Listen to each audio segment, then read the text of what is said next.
پہنچاؤں گا، خاص خاص باتیں لکھوں گا، اول تاخر نہ دیکھوں گا۔ جانے مسائل تو علماء سے پوچھیں، یہ حکم مبین ہم کو رب سے ملا ہے، چلو پوچھ کیسے جیے زندگی کو، چلو پوچھ لیں کس میں رب کی رضا ہے۔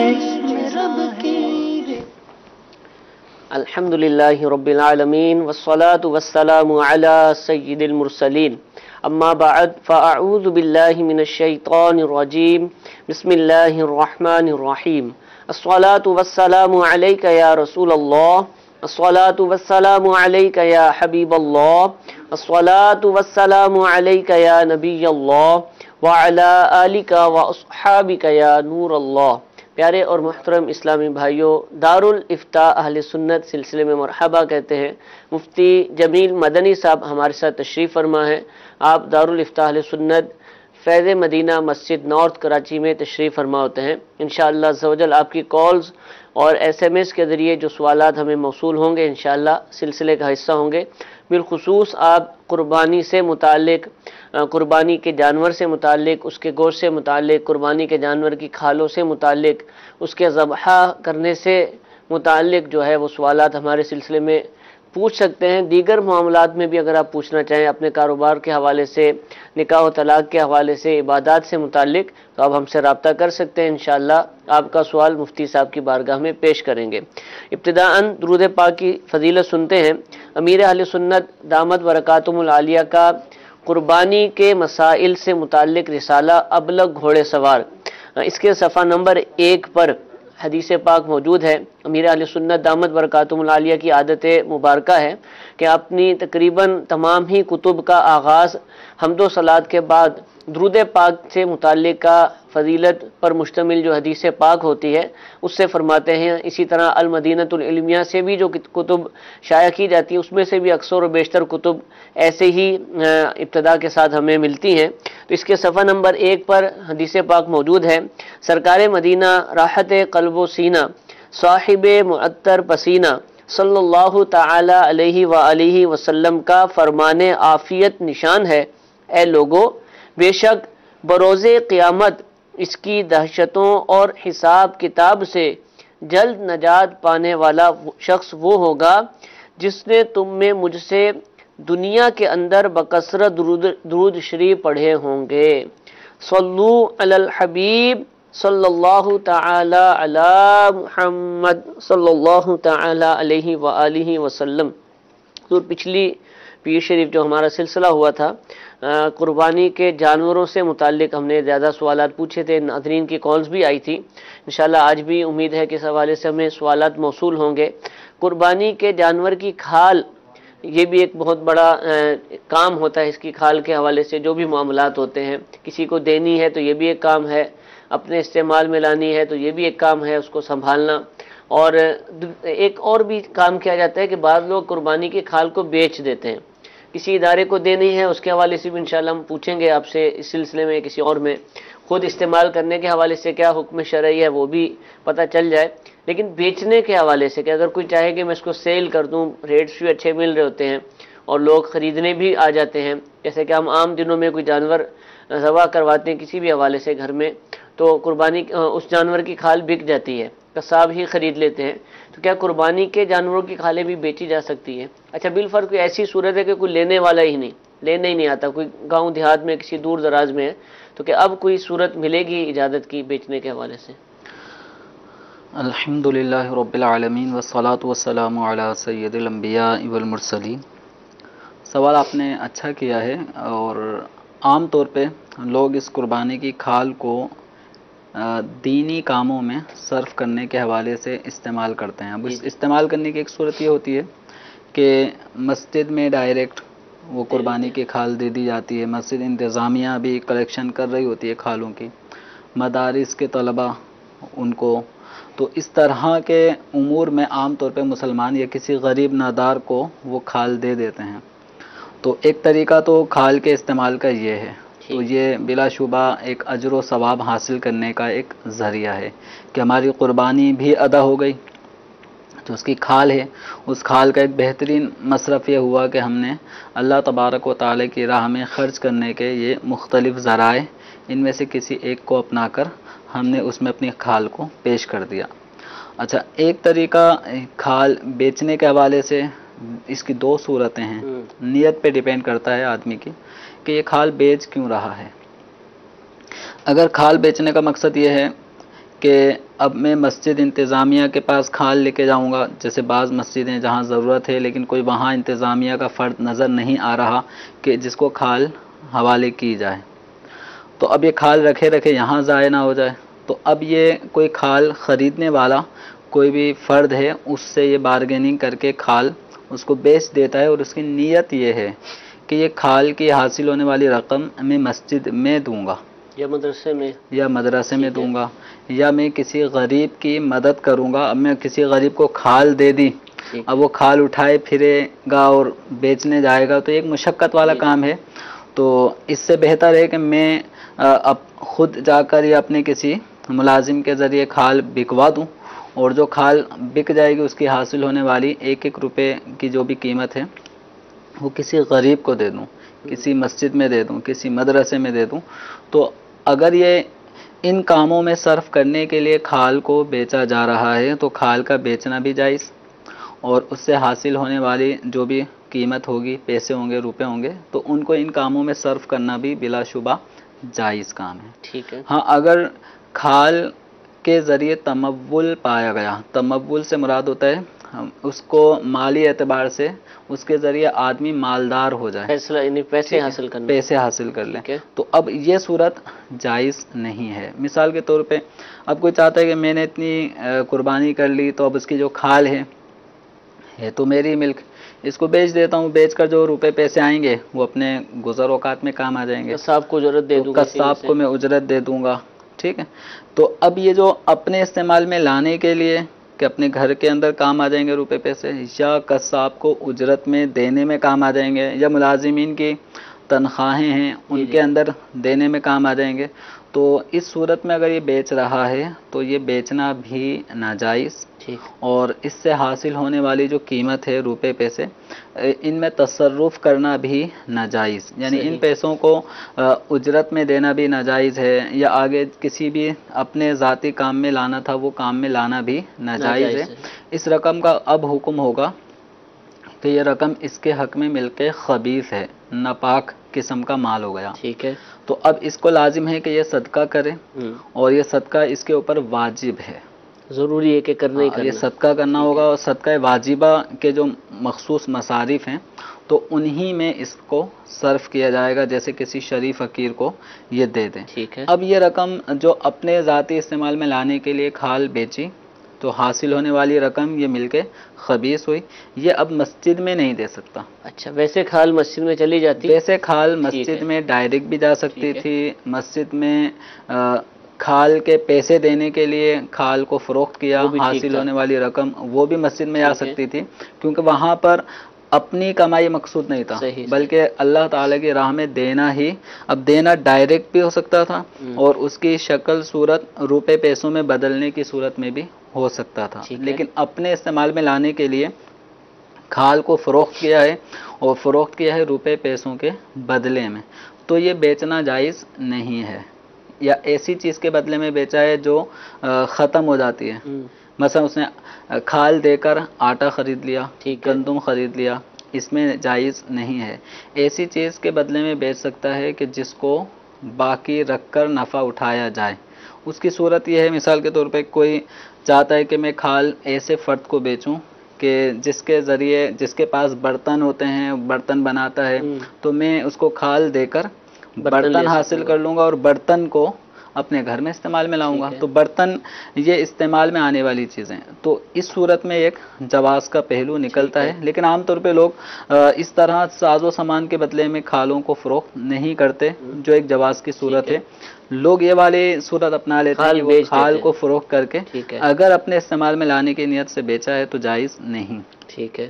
اب یہ ہے کہ کسی کو دے دیا، کسی غریب کو کھال دے دی، اب وہ غریب اس کھال کو اپنے ذاتی استعمال میں ویسے ہی بچھانے کے جائے نماز بنا لے یا جو بھی اس کا کھال کا صفائی ستھرائی کرنے کے بعد استعمال ہے وہ کر سکتا ہے. چاہے تو وہ اپنے ذاتی استعمال میں لانے کے لیے کھال فروخت کرے تو اس کے لیے جائز ہے، کیونکہ ہم نے اس کو وہ دے دیا. ہاں اس کو دے دی، یہ ہماری طرف سے صدقہ ہو گیا، وہ اس کا مالک ہو گیا، تو ہمیں اس کھال کے ذریعے جو ایک اجر و ثواب حاصل ہونا تھا وہ حاصل ہو گیا. اب وہ مالک ہو گیا، وہ شریف فقیر جس کو ہم نے کھال دی ہے، وہ اپنے استعمال میں لانے کے لیے چاہے روپوں پیسوں کے بدلے میں اس کھال کو فروخت کرے یا برتن کے بدلے میں فروخت کرے، وہ جس طرح چاہے کر سکتا ہے. ٹھیک ہے. اچھا، اجرت قربانی کی کھال دے دی جائے یا قربانی پھر ویسے ہی جانور ذبح کیا گھر میں عقیقے کے لیے، کسی بھی چیز کے لیے، ویسے گوشت کا حصول بھی مقصود ہوتا ہے، بڑی فیملیز ہوتی ہیں تو وہ چھوٹا موٹا بکرا ذبح کروا لیتی ہیں، تو اب وہ کھال حاصل ہوئی تو وہی دے دی جائے اجرت کے طور پر. بعض لوگ یہ کرتے ہیں، یہ شرعاً جائز نہیں ہے اچھا، کہ قربانی کی کھال یا عقیقے کے جانور کی کھال ٹھیک اس ہے. کو بطور اجرت قصاب کو نہیں دے سکتے. صحیح. ہاں ویسے اجرت جو طے تھی 2000 3000 جو بھی چھوٹے بڑے جانور کے حوالے سے قصاب کی اجرت بنتی ہے وہ ان کو دے دی. اب قصاب ہے غریب آدمی، ٹھیک ہے. اب اس کی مدد کرنے کی نیت سے اگر کھال اس کو دی جا رہی ہے اجرت سے ہٹ کر، اجرت میں شامل نہ ہو، یعنی یہ نہ ہو کہ بھی آپ کی کتنی قصاب کی کیا اجرت ہے، وہ کہتا ہے 5000 روپے، اب یہ کہتا ہے کہ میں کھال بھی تمہیں دوں گا، آپ کتنی لوگ ہیں، 4.5، تو وہ 4.5 4 3.5 جو بھی طے کرتا ہے، تو اب یہ کھال کا اجرت میں جانا طے ہو رہا ہے، یہ جائز نہیں ہے. ٹھیک ہے. ہاں اجرت جتنی بنتی ہے وہ اس کو دے دی. اب یہ کھال کا کیا کریں، تو کھال اس کو بطور اعانت اور مدد کے طور پہ دی دینا جا سکتی چاہیں ہے، تو. بطور اجرت نہیں. ٹھیک ہے. اچھا، جیسے میں نے شروع میں عرض کیا نا کہ اب باب المدینہ کراچی ہے، بڑے بڑے شہر ہیں، یہاں تو ادارے موجود ہیں، دعوت اسلامی الحمدللہ قربانی کی کھالیں جمع کرتی ہیں، اور بھی دینی ادارے دیگر لوگ بھی کر رہے ہوتے ہیں. اگر کوئی ایسا دور دیہات گاؤں ہے کہ چند ہی لوگ رہتے ہیں اور کسی نے اپنی بکری، کسی نے کوئی اور جانور ذبح کر دیا اور کھال لینے والے یوں نہیں ہیں، بیچنے سے آپ نے منع کر دیا ہے، تو اب کیا اس وجہ سے کہ لینے والا تو ہے نہیں، خود بھی استعمال نہیں کرنا تو بیچ دے، اب اگر بیچنا ہے تو اس میں پھر کیا نیت کرے اگر کوئی استعمال میں صورت بنتی ہے؟ کوئی لینے والا کوئی غریب نہیں ہے تو وہاں رائے خدا میں بہت سارے مصارف تو ہوں گے. ٹھیک ہے. اب اس میں جیسے مساجد ہیں، مدرسے ہیں، تو ان کو بیچ کر دے دے، رقم یا ڈائریکٹ دے دے یا ان کو دینے کی نیت سے بیچے. ٹھیک تو ہے. اب یہ جو روپے پیسے حاصل ہوں گے تو یہ ان کو بطور تعاون راہ خدا میں دینے کے حوالے سے دے سکتا ہے. اچھا، ایک اور چیز بھی میں پوچھنا چاہوں گا کہ مسجد کے حوالے سے آپ نے ارشاد فرمایا کہ کھال جو ہے نا مسجد میں دی جا سکتی ہے. اچھا، مساجد ایسی ہیں کہ عموماً مساجد کو چندہ ملتا ہے، ہفتہ واری بھی لوگ دیتے ہیں، باکس بھی لگے ہوتے ہیں، اور کئی تو ایسی مساجد بھی ہوتی ہیں کہ وہاں لوگوں کے بندے ہوتے ہیں اور وہ اتنا دے رہے ہوتے ہیں. تو اگر ایسی مسجد ہے کہ جہاں ویسے ہی چندہ آ جاتا ہے اور پڑوس میں ایک مدرسہ بھی ہے، اس کے ایسے معاملات نہیں، کیونکہ وہاں جمعے کی نماز پڑھنے نہیں آتا کہ اس کو ہر جمعے کو وہاں چندہ دیتا ہو، کہیں اور سے بھی ڈونیشن کی ترکیب اگر نہیں ہوتی ہے، تو کیا ایسی صورت میں بہتر طریقہ کیا ہے مساجد والوں کے لیے، مدرسے والوں کے لیے کیا کرنا چاہیے ہمیں؟ دیکھیں، اس میں اس چیز کو فوکس کیا جائے کہ زیادہ ضرورت اور حاجت کس کو ہے. ٹھیک ہے. تو اگر مسجد بالکل فارغ البال ہے اس اعتبار سے کہ مسجد کے جملہ معاملات چلانے کے لیے جو اخراجات ہیں وہ مختلف لوگوں سے یا جمعہ وغیرہ کے یا منتھلی جو چندہ باکس ہوتا ہے اس کے کھلنے سے وہ سارے معاملات کلیئر ہو رہے ہیں، ٹھیک ہے. اور مدرسے کے اندر مالی اعتبار سے اس وقت ضرورت اور حاجت ہے، تو دینی معاملات میں اب چونکہ مسجد کو دینے کے مقابلے میں یہاں حاجت زیادہ پائی جا رہی ہے، تو مسلمانوں کو چاہیے ایسے موقع پہ دین کی ترویج و اشاعت، چونکہ مدرسے کے وہاں حاجت و ضرورت زیادہ ہے تو وہاں پر دے کر یہ زیادہ اجر و ثواب کما سکتے ہیں. ٹھیک ہے. کہ یوں مدرسے میں دینے میں یہ بھی فائدہ ہوتا ہے کہ علماء اہل علم طبقہ ہوتا ہے، علم دین حاصل کرتے ہیں اور پھر علم دین حاصل کر کے یہ آگے لوگوں تک پہنچا رہے ہوتے ہیں، تو یوں ایک علم کی بات وہ سینہ بسینہ آگے تک چلتی رہتی ہے. تو ایک یہ صورت یہاں زیادہ اگر حاجت پائی جا رہی ہے تو پھر مسجد کے معاملات اگر مکمل ہو رہے ہیں تو مدرسے کو دے دیا جائے، یا مدرسہ خود کفیل ہے کہ وہاں مکمل طور پہ ہر طرح کی مطلب مختلف دینی ذہن رکھنے والے لوگوں کی طرف سے منتھلی بندھا ہوا ہے. مسجد ابھی بن رہی ہے، سال ہر سال ہو گئے ابھی تک وہ زیر تعمیر ہے، تو یہاں اگر حاجت زیادہ محسوس ہوتی ہے تو یہاں، تو جہاں زیادہ حاجت ہو اس کو فوکس کیا جائے. ٹھیک ہے، اس کو فوکس کرنا چاہیے. اور یہ بھی آخر میں ارشاد فرما دیجیے کہ اگر مسجد کے لیے ہی کھالیں جمع کرنی ہے یا مدرسے کے لیے، اور مدرسے کے ساتھ بھی مسجد موجود ہے، تو کھالیں رکھنی کہاں ہیں؟ کمیٹی کے افراد جمع کرنا شروع کر دیں، تو اس کے حوالے سے بھی کچھ مدنی پھول. اس میں اچھا سوال کیا ہے کہ بعض مساجد کے انتظامیہ یہ کھال جمع کرتی ہیں، جذبہ ہے، اچھا ہے، ایک دینی معاملے میں لوگوں سے ایک تعاون کی صورت ہے، گویا یہ اپیل کر رہے ہوتے ہیں کہ اس راہ خدا کے اندر مسجد کو بھی اگر ضرورت ہے تو یہاں پہ بھی صرف کریں.